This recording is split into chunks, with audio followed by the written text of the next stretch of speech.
प्रथम चरण तो कलयुग का था, परमात्मा आए थे, सहस्रीर आए थे, सहस्रीर कबीर परमेश्वर चले गए थे मगर से।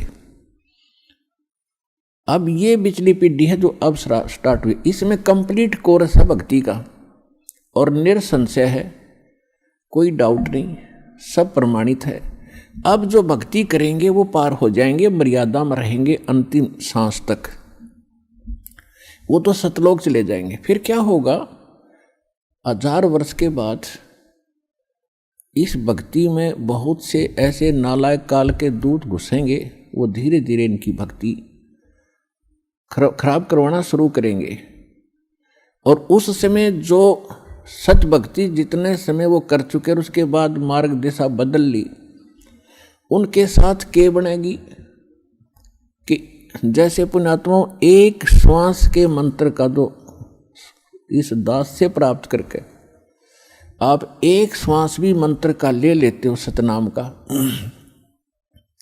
वैसे तो प्रथम मंत्र से ही आपकी गजब की कमाई शुरू हो जाती है, बहुत ज़्यादा बन जाती है। और यदि सतनाम का मंत्र भी आपने साल 2 साल 3 साल 4 वर्ष कर लिया और सारनाम ना भी मिला तो भी आपकी ढेर सारी कमाई बन जाती है। और फिर काल क्या करेगा, क्योंकि आपके पुण्य तो वो देगा, उसने तो ऊपर होटल बना रखे हैं, स्वर्ग महास्वर्ग, महास्वर्ग में और ज़्यादा टैक्स है देता हुआ आपसे, आपके पुण्यों से कहीं 20%, कहीं 25%, कहीं पर 10%, ऐसे उसने अपने टैक्स लगा रखे। और जो खर्चा आप खाते हो वो अलग है, वो तो आपकी पूंजी से होगा, तो आपको स्वर्ग महास्वर्ग में रख देता है। और वहां आपके पुण्य आपके साथ होते हैं।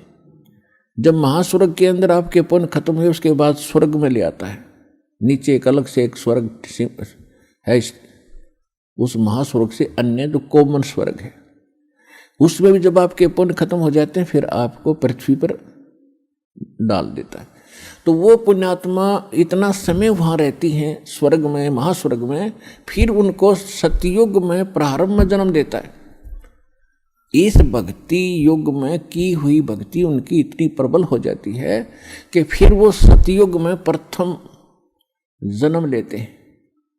उनकी फिर भी इतनी भक्ति होती है क्योंकि सतयुग में लाखों वर्ष का जीवन होता है, एक का जीवन पूरा करते हैं, इतने युग 1-2 जीवन में वो सतयुग पूरा हो जाता है। फिर त्रेता में आते हो आप वही हो जो पहले भक्ति लगे थे लेकिन आप फिसल गए, आप रिपट गए, विचलित हो गए किसी कारण से।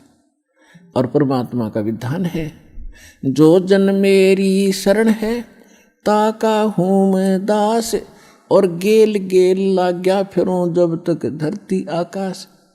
एक बार इस सच्चे नाम से आज कोई जुड़ जाएगा, आज उसने नाम ले लिया, कितना रोगी है और चाहे उसकी कल मृत्यु हो जा, नाम लेते भी हो जा, तो अभी परमात्मा अपने बही में लिख लेगा उस आत्मा को कि मेरी होगी भी। अपने आत्माओं हमने असंख्य जन्म बर्बाद कर दिए,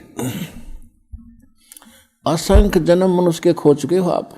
ये पहला शरीर नहीं जागा जो आज आपका जाने वाला है, मान ले कभी भी। ये तो असंख्य बर्बाद हो लिए, तो कपड़े हैं, कुर्ते पजामे हैं, तो आपकी शरीर बॉडी ऊपर का। और इस नाम के लेते ही आपके कई सैकड़ों कुर्ते पजामे खूटियां व अलमारी में रख दिए जाते हैं। मनुष्य आज आपको नाम लेते ही और चाहे अगले पल मृत्यु हो जाती है। वैसे तो ऐसा नहीं होगा, जो सच्चे दिल से आते हैं उनको राहत मिलती है, उनका मनुष्य जीवन एक्सटेंड होता है, आयु भी बढ़ाता है परमात्मा। एक उदाहरण के लिए कहते हैं कि जो अविश्वास रूप में भी आके नाम ले लिया, अग देखेंगे किसी के कहने से आते हैं रोगी बहुत से, तो कि देख लेते हैं एक बार चल के, तो वो उनको भगवान वैसे उसको एक्सटेंड नहीं करेगा, उनका पता है कि इसको मैंने जीवन भी दे दिया, यू आगे फिर वो बकवाद करेगा। तो परमात्मा ने तो अपनी आत्मा देखनी है कि इसका उद्धार क्यों कर होगा, तो नाम लेते ही यदि उसकी मृत्यु भी होगी तो भी भगवान के अकाउंट में आ गया, और 10 महीना में फिर जन्म देकर उसको फिर बरवाड़ा बुला लेगा, वह शुरुआत होगी उसके जीवन की। तो यहाँ आने वाले व्यक्ति को हानि कति नहीं है, और कति ज्ञान सुनकर समर्पित होकर आओगे तो आपकी कैंसर का बाप भी ठीक हो जा। भगवान किसे कहते हैं, वाह भाई वाह।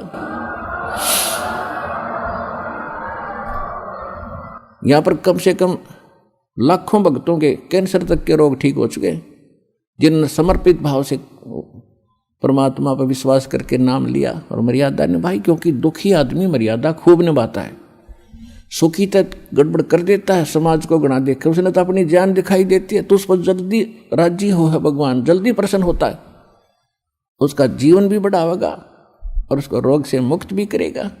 लेकिन करेगा अपने हिसाब से, उसकी नीत देख के कि आगे कहीं और गड़बड़ ना कर देगी।